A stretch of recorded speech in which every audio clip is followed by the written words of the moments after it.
Hello, folks. This is Tim and Kimberly Scott with Hope Rescue Podcast. We're glad you joined us today, and we're on a series of 30 tips for marriage. 30. Tim and Kim's fun tips for marriage. Yeah, that's what we're talking about.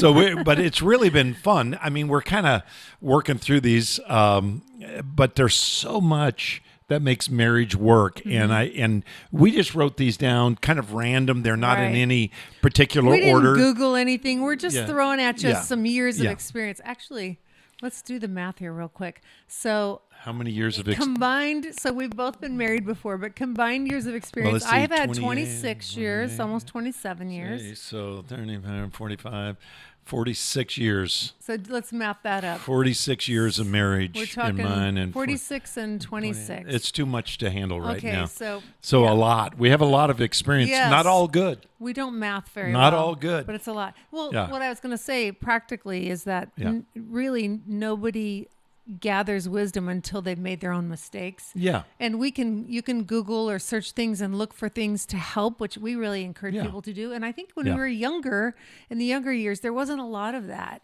Yeah. So we're just trying to throw you the baton of some things that have worked and some things that haven't worked for us. Yeah. And we're trying to be very honest. Mm-hmm. Brutally. We agree about one thing.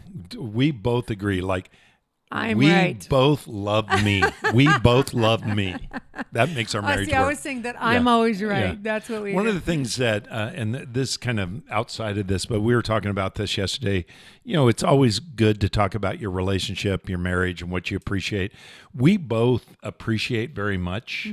And in a couple of podcasts ago, on our first podcast on this series, we talked about different things of what will throw off a date night.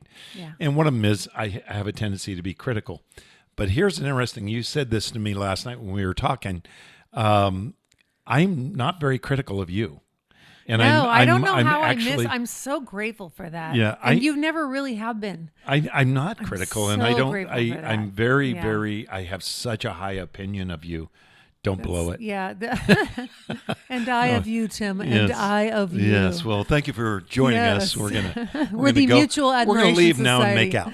make out. What? No. Oh no. Okay. That's not. That's next week. All right. Okay. So let's get into these. What's our number 11? Okay, so number 11, and this is something very practical, but I've learned through my first marriage because we didn't have this, and through my second marriage, it started creating this, was having healthy boundaries on outside friendships in marriage. Yeah. So that doesn't mean that you in fact you need to embrace friendships outside of your marriage, but to have boundaries on how much impact So they have. what do on you mean your by marriage. that? You creating boundaries or your spouse creating boundaries? Together and separately, Yeah. creating boundaries around friendships. So you're not saying putting a boundary on me, but I need to put boundaries on myself, so I'm respecting our marriage. But I think part of what happens when you have communication as a couple is we need to talk about what makes both of us comfortable. Because the goal is a boundary is to protect the margin within your marriage and that space where you have freedom together and you want to work together as a team doing that. And I will tell you that in my first marriage, there were no boundaries on really about anything. And that's just the way it was. And I fully own that I was culpable in that and did not take a stand and have a voice in setting boundaries. But we had our lives were fully, the doors were wide open all the time for whoever wanted to come by at any time of day and stay as long as they wanted to. That'd be a problem for us now. And it was torture in my home for me to keep that going and to ever really feel like we had intimacy in our home as just a family, just the children and their father and I. So that was a huge mistake. And going into our marriage now, and many of you know, as I've shared, my testimony is in my marriage, there was also obviously a lack of boundaries. There was relationships he was having outside of our marriage throughout our entire marriage that were obviously inappropriate. And so coming into our marriage together, I had some triggers and some baggage of fears around that.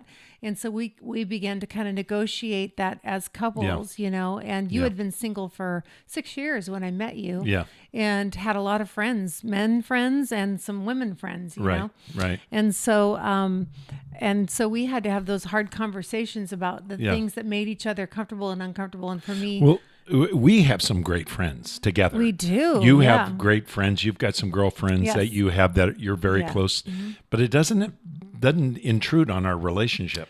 No. And I don't think my friendships with guys, I mean, we have some friends together, but I have men that You go are on friends. trips with. Yeah. Yeah. But my friend base is our kids. Yeah. That's like, 'Cause those they're are adults primary. now. It's the coolest thing. Yeah. But I have some pastor friends. We were sitting around talking. It was actually at a conference, Leading and Loving It conference, and these 4 pastors were sitting around and we're comparing notes. Who are your friends? And we're kind of looking at it. Well, we're each other's friends. Well, how did you guys meet? Met through our wives.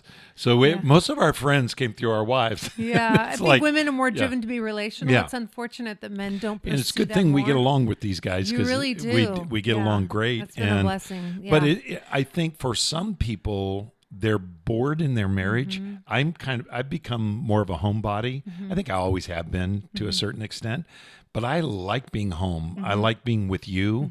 And does that feel crushing? I love being home more than I ever have. I'm a home buddy too. I think I've You didn't answer my last- question. Is my life crushing? Yeah, No. no. Is my need for you crushing you? No, like babe. too needy. We're going to talk about that later on. how to be a life crusher. How to be alive, how to suck the very from life Tim. source out of your spouse by needing so much. So, Yeah. but that's an interesting setting boundaries. Yeah, and let me touch on this because this is something I was counseling with a gal last week in putting healthy boundaries, having these conversations with your spouse, because oftentimes, especially in today's culture, it's very acceptable to have friendships with the opposite sex, and that can put you in a danger zone. Yeah. And even if you feel confident in it, if it's causing your spouse to feel vulnerable, then you need to renegotiate that together and redraw some boundaries to create that protection on the trust issues you have in your marriage. Yeah. Or you're I think, creating. I always heard, like, my parents, they were each other's best friend. I always thought that was such a cool thing in marriage to have Yeah, as your that's best my friend. folks, too. And I have that. They are your parents Yep. are best friends for sure. But we have that. Yep. We have that kind of a relationship. But there are things that you get out of a relationship with women that you don't get from yes. me and Yeah. me too with men. Yeah. I think it's important meant to be that way. really, Yeah. it's important to have those friendships, but it's important to have your base friendship be your family. yes. And if you don't have that, you need to work towards Grow that. it. Grow it. can be exactly. done. All right, Start number today. number 12. Number 12 of 30. I keep saying 30 because I'm Yeah. super ambitious. I And this is a know. competition. I'm going to get these 30 out. All right, number 12 is don't allow your children to be as important as your marriage. This is a huge problem. So yeah. when you have children, in fact, people say, we're never going to do that. I love kids, yes, but I'm never going to put my children before my husband or my wife. I'm telling you, it's a very difficult thing to put your children second It's because almost they need. impossible as a Yeah. mom to ever feel like you're in a place where you can Yeah. do that. And you do it, but you never do it Yeah. naturally. Yeah. Your natural inclination as a mother is to nurture your children. And so it's Yeah. so hard to say, I need to, for the sake of my marriage and the love I have for my spouse, set that aside and put my focus 100% on Yeah. on nurturing my I relationship don't with my think husband. men struggle with it as much. Right, 'cause they're- There's something maternal, obviously maternal, Yeah. fathers are paternal, but I don't think I feel that same kind of nurturing need that you feel, Yeah. which is awesome. I love watching you nurture the kids, but we just got off the phone, a little FaceTime with one of our daughters who moved away, Shara, and she's working with our other daughter who lives in Orange, and they do freedom movement together. And I miss her. And it was just like, it felt, so good to hear her say, I miss you so much, Dad. And she said it with Yeah. such passion. And then she said, "Can I borrow $30?" Yeah, and then it came about money. But No. yeah, but the beauty of that is that those relationships are important, but this relationship with your husband or your wife has got to be more important, because you're not going to be able to give to your children unless you have a fulfilling relationship with your spouse. So true. Let me get on the other side of that, because some of you men are married to a woman that have children that aren't your biological children. You have got to give her liberty to be able to love them, to make up some of the deficits that are there because of the missing biological parent in the home. So, and I knew that going in. You were so wise. I married with a that. woman with Yeah. 5 kids. You have 5 young children, and I knew that I needed to let you really pour into their lives. But I get so much from you. I really never felt left out.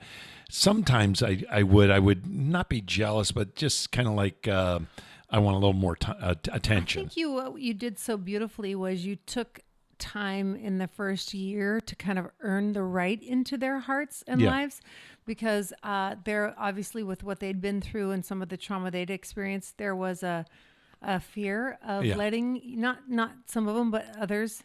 And so you just I loved that you had the wisdom to say, I'm going to be here loving you from afar away or as close as you'll let me. Yeah. And so you earned your way into Yeah. their hearts very quickly. through Yeah, the process. and we talked about that in blended families, but the interesting thing that happens is they eventually come close. If you have genuine, authentic love and not a demanding love, because that's not love at all, Right. but a real, genuine love for them and for their welfare, Yeah. then this is not going to be that big of a point, a problem. But my point in this, our point, and number 12 is, if you want your marriage to be strong, if you want a strong marriage, don't allow your children to be more important than your marriage.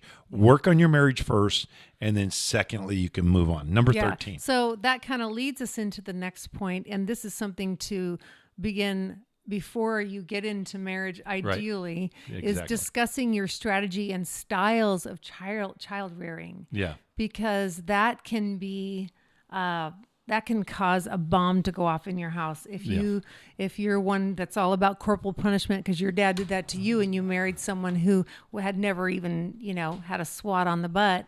Yeah. And you instantly go into that mode. You got to negotiate that before you Yeah. get in. What does healthy discipline look like? You Yeah. know, and Well, that's have that. those conversations. Yeah, that family of origin. So every one of you has a family of origin. That's what you grew up with. If you Right. were in a single parent home, or if you had, a blended family, or if you had the nuclear family that was mom was the primary discipline, father was more passive, or the other way around, or, both parents were working and one parent's working, that kind of thing. All of those factor in. Do they use, like you mentioned, Kimberly, corporal discipline? Don't just assume that your spouse is going to agree with everything you do in terms of disciplinary style. If you want your marriage to really get undermined, start using discipline in the areas that you've not agreed to, Yeah. because it can really be a problem, Ramp up. because you what you're doing is you're making the other parent feel defensive for the child. Sure. If you're Like they too have to aggressive, protect them or you don't from care you. about them, you're neglecting them, or whatever. So I think it's really important to discuss that strategy, like you said. Didn't you say before you're married? Ideally before you're married. I mean, but certainly before you start having children. Yeah. Yeah. And we talked about this before we got married, which was very important, because here I'm coming in as a kind of a natural disciplinarian. I'm a Yeah. kind of a rules guy. Yeah. But I realized your rules will be probably a little more lenient than mine. Yeah. Mine are a little more strict.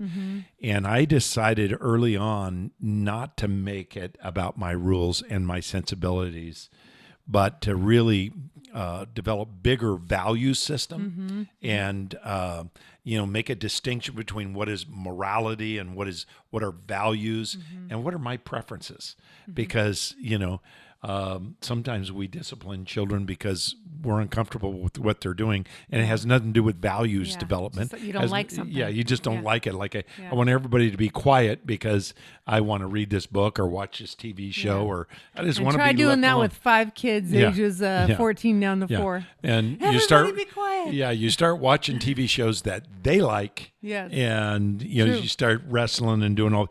But I think that's hard for people. Yeah. So that's a really good point. Yeah. To discuss that before you get married. What's the next one? The next one is relating to resolving conflicts, and that is to leave the past once it's been resolved, and don't blame and shame your spouse.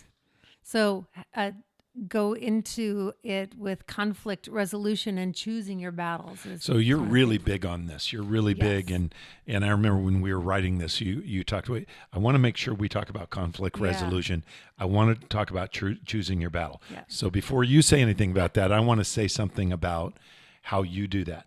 You are an expert at this. You are so good at not getting upset about stuff that doesn't matter. I have flipped a table before, though. One I time. really have. One time. She did flip a table. I just, if everybody thinks he's painted me out to be some kind of angel, I went Housewives of New Jersey on him one time. We won't go into the details, so don't worry. Don't get nervous, Tim. I pushed her buttons. But no, I was take full responsibility. I flipped a table. I think I threw a computer.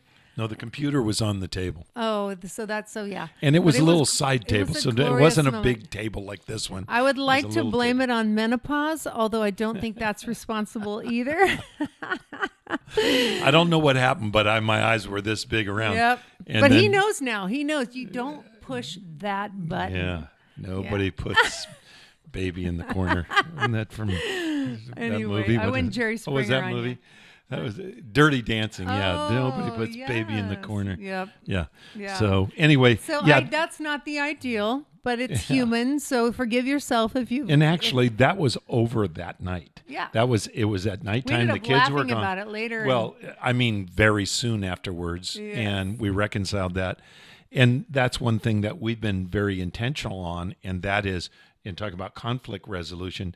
Leaving that in the past and going, okay, I was wrong. Yeah. You said you were wrong. Yeah. We worked hard to reach each other in the middle. Yeah. And conflict resolution involves compromise. Yeah. You have to compromise. But how is it that you're able to choose your battles? Here's the thing, and I will say some of this probably has to do with whatever type you are on the Enneagram or your temperament type, whatever you want to call it. I am conflict averse. I don't like conflict. I don't like anger, and I don't like scream matches. That's not my jam. Neither do I. We don't scream. Yeah, no, that whole thing, like I've never been down with that. Now, to balance that, I have been guilty in the past of passive behavior because of that, which is not healthy either, both extremes. But I think what's important, and I learned this actually from my mom and dad as their example, is to not allow the small things to bother you. But over time, if you see things and you're feeling some kind of way on the regular about how you're responding and reacting in a certain situation that triggers you, you do need to have a crucial conversation. But this is what's key. If the goal is to bring about change and for someone to actually hear your heart, you need to say it in a way that it can be received. Yeah. That is not going to be on the front line of the battlefield in your marriage. You're going to say things you regret. I just had a conversation with a gal I was counseling last week about this, trying to help her to identify the value and the importance of communicating when you're in a fight and just going off on each other. Words are powerful and destructive. Yeah. Instead, if you can back away from the heat of the moment, let it calm down, come back around when everybody's calmed down, and then be able to communicate how that impacted you and how can you together work as a team to to make that better, that's valuable. So you choose your battles. But I think what happens is so many of the little things add up in marriage, and then it blows, and you don't even know why. But it's because you've let a lot of little things add up. If you let the little things go and walk away and say, now this is really something to hang on to and to actually confront together as a couple in a healthy way, that's when you have a crucial conversation. But, what I was going to say about you being conflict averse, there was a time in your life where fear drove your silence. Certainly. And you had no voice or very small voice. Yeah. I don't think we struggle with that in our marriage. No.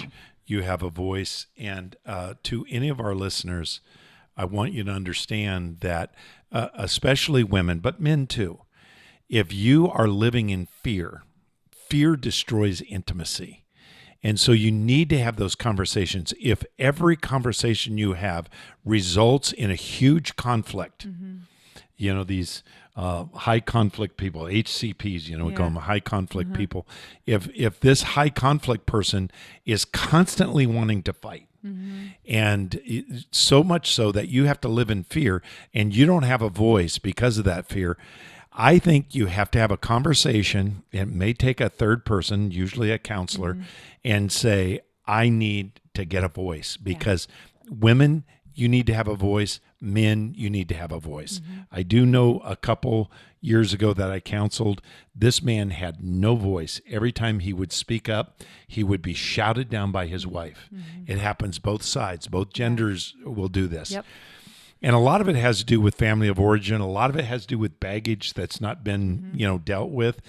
But I wanted to address, so you're being conflict averse, or, you don't like anger, you don't like, that Slamming tension. doors, But all the things. you will definitely speak up when it matters. And if it doesn't matter, you let it go. And sometimes you let things go that just don't matter that much.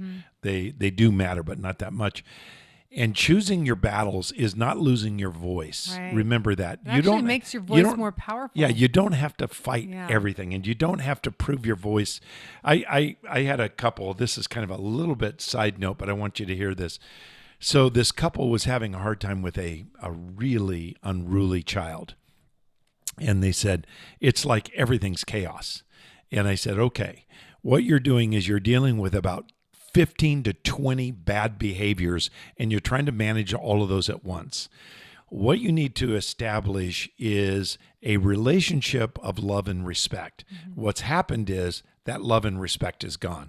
Your son is pushing boundaries and pushing your sensibilities, and he's trying to make his own way. That's what kids do. So take just one area, not every area, just one area, and establish your leadership, establish your love, and establish respect. So putting toys away, or certain behaviors at bedtime, or certain behaviors at the dinner table, but make that one stand. Because if you're trying to stand on everything, all of these rules and all of this, it just seems like you're in conflict all the time. And so if you take one thing and emphasize that, and that's what they did. And they said, he's obeying in that area, but the other areas are out of control. Take the next thing. Yeah. And eventually they got to where all of those things fell into place kind of almost at once. It was like a domino effect. One or two things was establish respect, establish love, establish even authority, parental authority. And then he became an obedient child. Cool. The same thing is true in marriage. If you're fighting a battle over everything, well, why did you say that? Yeah. Why would you put the fork down? What do you mean put the fork down? And it's that hostility is constantly there. There's going to be a problem.